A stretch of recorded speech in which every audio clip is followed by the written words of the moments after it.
Welcome back to the channel, dear friends. It's an honor to have you here again. Today, we are going to tackle a question that many spiritual seekers have silently carried in their hearts but may never have dared to voice. It's a question that's both deeply personal and incredibly universal among those on the path of inner cultivation. Why does it seem like the more we practice, the more our body suffers? Why do so many sincere spiritual practitioners experience chronic fatigue, illness, or weakness despite devoting themselves to the pursuit of virtue, peace, and transcendence? This question isn't just theoretical, it's rooted in real experiences. Many of us start the spiritual path hoping to find more health, more clarity, and more energy. And in many ways, we do, but for some, a paradox appears. As their meditation deepens, their chanting becomes consistent, and their vows grow stronger, their body begins to betray them. Strange ailments arise, their vitality diminishes. Instead of ascending, they feel like they're falling apart. What's happening? Today, we are going to explore this paradox through the lens of karma, purification, and the profound teachings drawn from the real-life story of Venerable Guanhua, a monk who embodied the full spectrum of spiritual devotion and karmic reckoning. His journey offers deep insight into why the spiritual path can sometimes feel physically punishing, and why this very challenge might be a sign that you're doing everything right. Venerable Guanhua was not a casual practitioner. He was a disciplined monastic who walked the path with unwavering commitment. Yet, during one of his periods of deep practice, while engaging in a powerful repentance ritual, something extraordinary and terrifying happened. As the incense was lit and the ritual began, a vision unfolded before him. The streets, from the monastery all the way into the town, were lined with the spirits of animals he had consumed in his past. Chickens, pigs, cows, dogs, they appeared one by one, silently accusing him, waiting, demanding justice. He realized then that though his present life was one of purity, his past, including past lives and unaccumulated karma, was not. Each being he had harmed, directly or indirectly, had left a mark, a karmic footprint. And now, as he sincerely sought liberation, these marks surfaced not to punish him, but to be resolved. The closer he drew to the light, the more the shadows revealed themselves. This vision is not unique. Many advanced practitioners report similar experiences. It's not mythology, it's the reality of karmic momentum. When you set a powerful intention for liberation, everything that stands in the way of that intention must rise to the surface. The body, being a container for both light and shadow, becomes the stage where this confrontation plays out. This is why, in so many cases, spiritual effort seems to coincide with physical decline, not because the practice is harming you, but because it's flushing out toxins from your spiritual bloodstream. The illness, the fatigue, the pain, these are the echoes of karmic consequences returning, not as curses, but as catalysts for purification.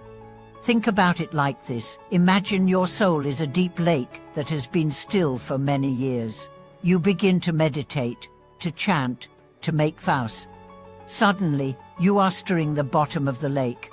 All the mud, the debris, the forgotten skeletons begin to rise. It looks messy, it feels overwhelming, but it's necessary. You cannot clean the lake without disturbing the depths. Venerable Guanhua, upon realizing the gravity of his karmic debts, did not flee. He did not retreat from practice. Instead, he bowed deeper. He chanted louder. He made vows not for himself, but for the souls he had wronged. And slowly, over time, his symptoms began to shift. Not disappear overnight, but transmute. His suffering became his offering. His body became his shrine of redemption. And now, let's bring this closer to our lives. Maybe you haven't had visions of animal spirits. Maybe your path hasn't been dramatic. But maybe you've experienced the sudden onset of fatigue that no doctor can explain. The headaches that arrive only after long periods of chanting. the restlessness that erupts after a meditation retreat. You may be tempted to think something's wrong, that you've failed, that your practice isn't working. But what if it's working too well? What if the practice is shaking loose karmic sediment that's been embedded for lifetimes? What if every ache and pain is a karmic knot beginning to unravel? In one of the oldest Buddhist texts, the Buddha speaks of heavy karma made light through practice. He says that serious offenses, when faced with sincerity and repentance, can be transformed into minor suffering, like a great salt crystal diluted in an ocean. This is what we are witnessing when spiritual practitioners get sick. It is not a punishment. It is a cleansing, a blessing in disguise. And yet, this doesn't mean we should be careless with our health. It doesn't mean we should ignore the body or abuse it in the name of purification. The body is not an enemy. It is a sacred vessel, and as practitioners, we are called to care for it as we would a beloved temple. This means rest is not laziness, it is devotion. Nourishing food is not indulgence, it is wisdom. Stretching, breathing, sleeping, all these are part of the path. Your body is telling you what it needs. Listen to it, respect it. Don't treat your body as a battleground, treat it as a bridge. There is a middle path, always. Neither indulgence nor extreme asceticism, balance, awareness, compassion for self, compassion for others, and above all, patience. The spiritual path is not a sprint. It's not even a marathon. It's a pilgrimage along winding, sacred journey. And sometimes, you must sit by the roadside and let your soul catch its breath. So if you are feeling weak, don't despair. You're not broken. You're not off track. You may be closer to the goal than you realize. The darkness that rises is not a sign of failure, it's a sign of light pressing in. And remember this, karma is not fate. It's not fixed. It's fluid. It responds to every thought, every action, every breath. Right now, with every prayer you say, with every act of kindness you perform, you are reshaping your destiny. You are rewriting your story. You are becoming a channel for transformation, not just for yourself, but for the world. I want to share one last reflection. In a monastery in Southeast Asia, there is a tree that blooms only once every 7 years. The monks say it's like a practitioner's awakening. You may not see much on the surface.